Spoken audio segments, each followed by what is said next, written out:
Okay, we're back with another tech video. Now I'm going to go through your question, answer it, and hopefully you get the solution. Now remember to stay just a little bit crazy like me, and you'll get there to that resolution. Alright, let's continue on to the video.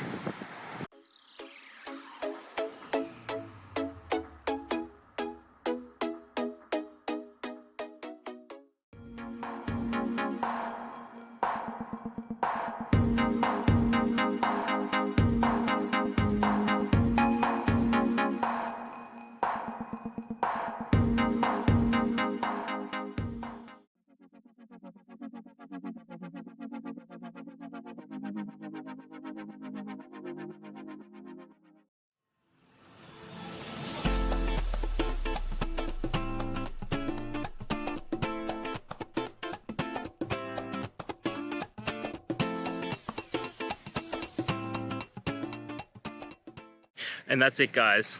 We've gone through. I hope you found your resolution and found the answer you're looking for. If it helped, please hit subscribe. I really appreciate it. And be on the lookout for more technical help videos. Have a good one.